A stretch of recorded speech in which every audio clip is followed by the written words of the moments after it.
Bienvenidos a una nueva edición de Barra Libre. Estamos en el Ecuador de una semana bastante tensa en el marco político. Ayer el Consejo de Ministros daba luz verde al pacto migratorio acordado entre PSOE y Junts, y solo entre PSOE y Junts, puesto que su firma se realizó el lunes por la noche y a espaldas del resto de autonomías.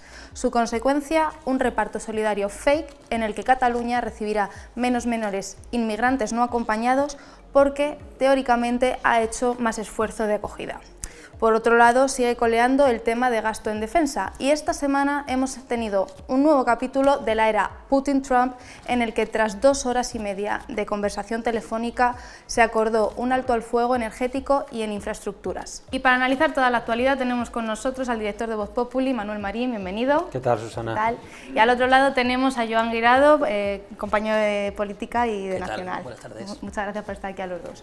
Es una obviedad que el PSOE y Junts han firmado el pacto de migración sin la aprobación del resto de las autonomías y de hecho se firmó de extranjis y podría decirse de forma jocosa que con nocturnidad y alevosía.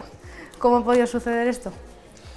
Bueno, pues como están ocurriendo muchos de los acuerdos que alcanzan el Partido Socialista y Junts, nosotros hemos publicado que ni siquiera iba a ir al Consejo de Ministros esa mañana y sin embargo fue a última hora. A ver, lo que es evidente, por centrar un poco la cuestión, es que los más de 4.000 menas que había hacinados en Canarias necesitan una solución humanitaria. Es decir, un Estado de Derecho avanzado, una democracia avanzada, es sólida, no los puede tratar de una forma tan inaceptable, ¿no? Eso está fuera de toda duda.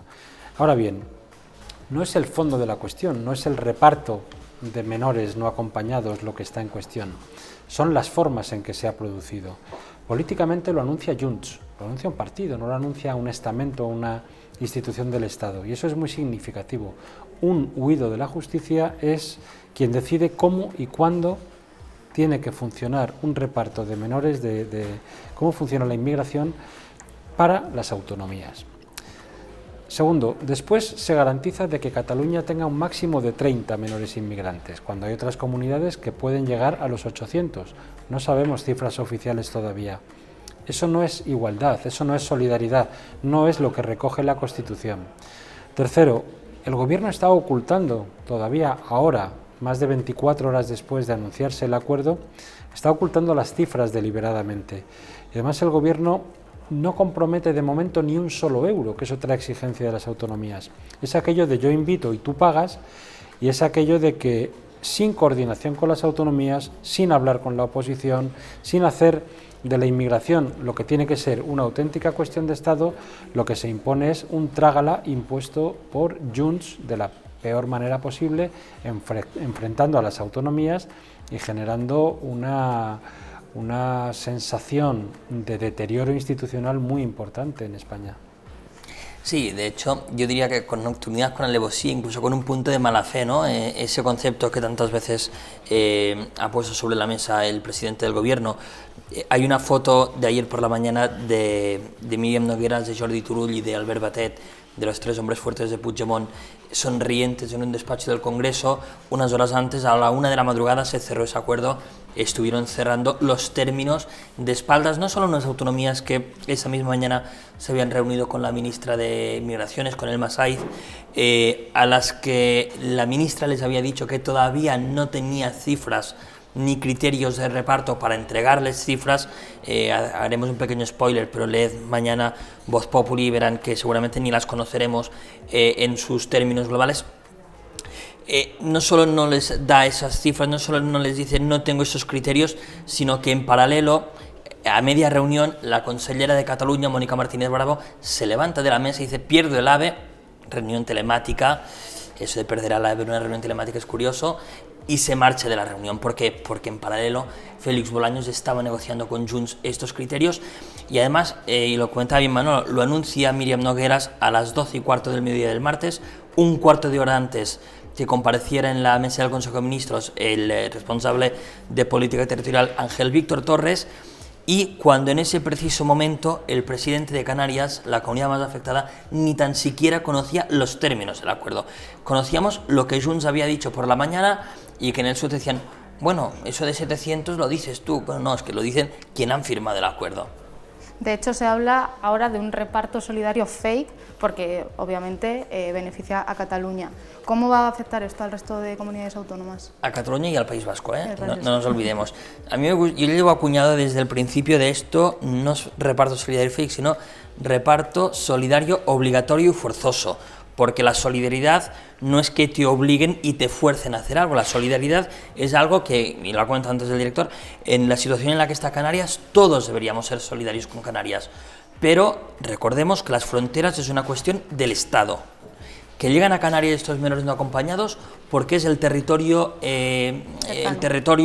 español más cercano a donde las aguas internacionales son rescatadas y por tanto los asume Canarias con un coste impresionante para las arcas canarias de más de 180 millones de euros que todavía no le han sido devueltos, cuando realmente quien debería hacerse cargo desde el minuto 1 es el Estado, y a partir de ahí que el Estado decida en qué comunidades están en base a esa solidaridad, pero con dinero. Lo que no puede ser es que se diga, tú vas a coger a 806 o a 802 o a 46 y ya veremos lo del dinero, ¿eh? Eso es muy de María Jesús Montero, de ya te pagaré algún día, porque es que pasan 2 años como son en Canarias y todavía no reciben ni un duro, y para algunas comunidades como Madrid puede ser llevable, para otras comunidades más pequeñas como es Aragón, como es Baleares, como es La Rioja, es insostenible, no puedes avanzar ese dinero. A ver, insisto, esto efectivamente lo anuncia un partido, es decir, se hace una cuestión partidista de algo que debería ser una cuestión de Estado. Se juega con el dinero de los demás, y a esto se añade la reforma anunciada por el Gobierno hace ahora dos semanas, que atribuye a Cataluña competencias exclusivas en el control de las fronteras, en el control de la inmigración. Es, digamos, en 2 semanas es la segunda cacicada autocrática que desprecia, digamos, a las instituciones, desprecia incluso la propia actual estructura autonómica de nuestro Estado. Desde mi punto de vista, esta manera de hacer las cosas no deja de ser otra forma de corrupción. El Gobierno creo que ha utilizado a los menores como carne de cañón, como mercancía para objetivos políticos. Objetivos políticos que se traducen en 3 cosas. 1, la transformación del Estado autonómico en uno casi confederal. Es decir, no hay una igualdad entre autonomías, no hay un principio de solidaridad. A unos no es que se les atribuya una ventaja, no es que digas, hombre, tú tienes 300, tú tienes 450, no. A unos se les excluye haciéndonos creer con un mensaje buenista, humanitario, que eso debe ser así, lo cual es absolutamente falso. 2, se están atribuyendo a Cataluña estructuras de Estado propio, se le está atribuyendo competencias específicas que son del Estado.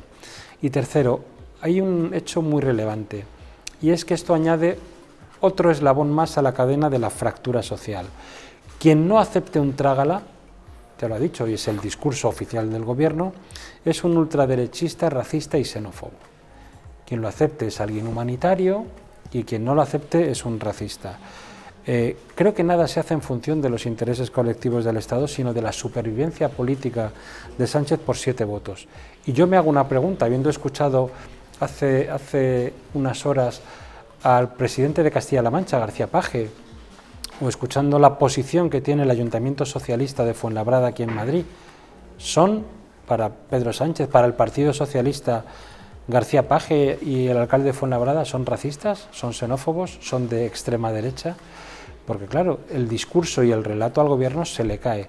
Todo esto es una inmensa trampa para ceder lo que tenga que ceder a Junts, a Puigdemont, y así poder seguir sobreviviendo y dándole rueda a la bicicleta. Seguimos con el análisis y ahora vamos a pasar a hablar del gasto de defensa y cómo va a afectar eso a las empresas en España. Y para eso tenemos a nuestro compañero Joaquín Hernández de Economía. Bienvenido, Joaquín. Vamos a centrarnos en el marco nacional. ¿Cómo va a afectar al ámbito de las empresas en España este gasto militar?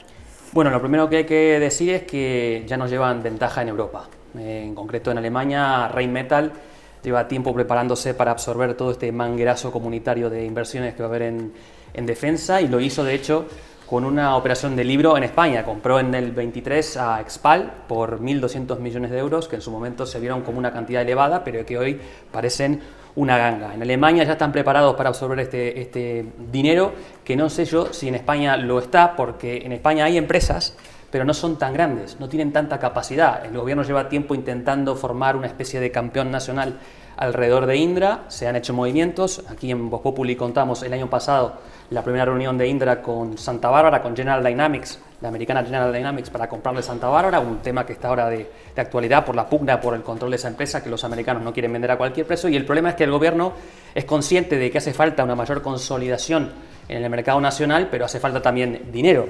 Y con Indra, si lo quieren hacer con Indra, falta que Indra tenga el capital, los recursos para comprar Santa Bárbara, para comprar ITP. Por ponerlo en dimensión, Indra, que es la empresa líder que quiere instalar el gobierno en defensa, factura hoy la 10ª parte de lo que Rheinmetall. O sea, la diferencia, el gap, la carrera, el margen de mejora en España es muy grande, muy amplio, y hacen falta operaciones. Indra está ahora tratando de vender Minsait, una operación con la que quisiera financiar estas operaciones de adquisición de Santa Bárbara, de ITP, pero bueno, claro, para eso hace falta que haya interesados también en Minsait, que es una empresa a la que se ha querido colocar a Telefónica, otra empresa en la que el gobierno ha metido la mano.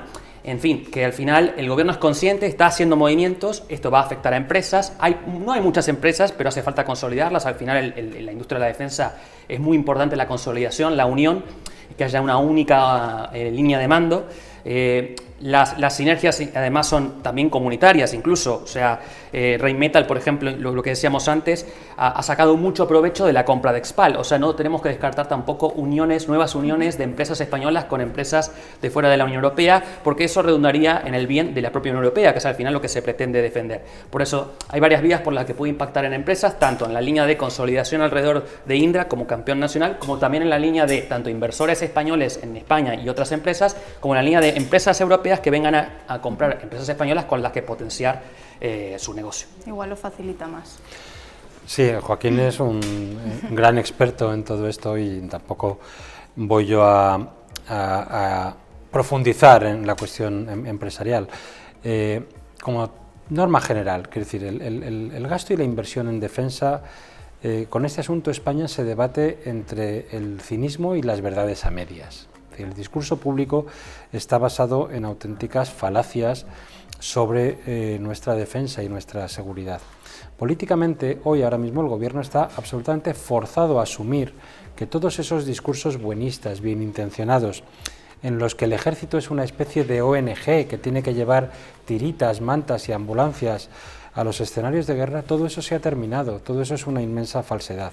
Europa está preocupada, está alarmada y con razón, porque lo vemos por ejemplo en Alemania. La primera decisión del gobierno alemán, del nuevo gobierno alemán, es que van a levantar el veto constitucional a la prohibición de endeudarse. Lo han levantado, se van a endeudar para hacer una macroinversión multimillonaria en gasto militar, vamos a hablar claramente, en gasto militar, en defensa, no en seguridad en términos genéricos.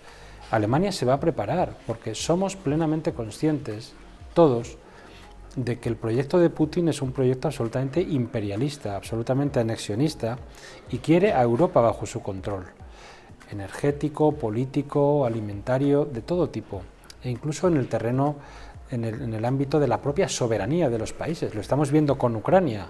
La paz se basa en quedarse con una parte del territorio, mientras además Estados Unidos hace negocio en el suelo ucraniano. Eso puede pasar en cualquier momento con cualquier país de la Unión Europea, porque es Putin quien tiene ese proyecto. Y Alemania toma nota, como toma nota Polonia, como toman nota otros países. España debe invertir y debe invertir mucho.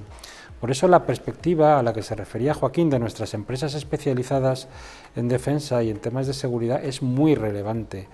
Hay que poner sobre la mesa la realidad, hay que poner dinero, hay que poner inversión y hay que poner especialización, porque te puedes quedar atrasado en cualquier momento.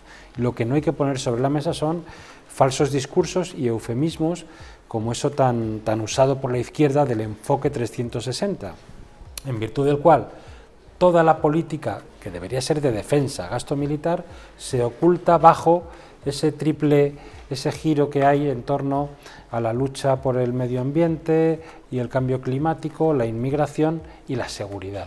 Con esos tres términos ya han creado toda una esfera en la que hablar de gasto militar queda edulcorado, tranquilizan su conciencia y se invierte en cosas que bueno, no son las que se deben invertir. Y desde esa perspectiva creo que España va efectivamente muy atrasada. Y vamos a finalizar ya el debate, lo vamos a hacer de la mano de nuestro compañero Gonzalo Laluce para hacer un repaso internacional. ¿Qué tal, Gonzalo? ¿Qué tal? ¿Cómo estás? Vamos a ver qué está pasando ahora en Ucrania. Ayer mantuvieron de nuevo Trump y Putin una conversación para ver si llegan a un posible acuerdo del alto al fuego. ¿Que tenemos novedades sobre esto? Sí, las conversaciones se están intensificando, pero sí que es cierto que lo que estamos viendo es que son pasitos de hormiga a tenor del conflicto de tanta envergadura que estamos tratando. Trump en campaña electoral dijo que acabaría con la guerra de Ucrania en prácticamente 48 horas, pero estamos viendo que estas conversaciones se están dilatando.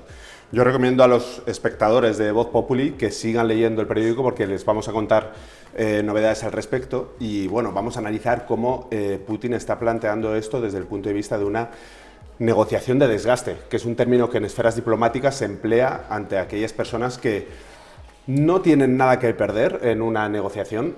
Putin ya sabe que tiene la sartén por el mango, pero que sin embargo sí que aspiran a ganar. Es muy revelador que pocos meses antes de que Putin lanzara sus tropas contra Ucrania, publicó un artículo que puso en la página web oficial del Kremlin, donde hablaba de crear un gran pueblo con Ucrania. Y para ello, los acontecimientos así lo han desvelado, no ha dudado en recurrir a términos militares, ¿no?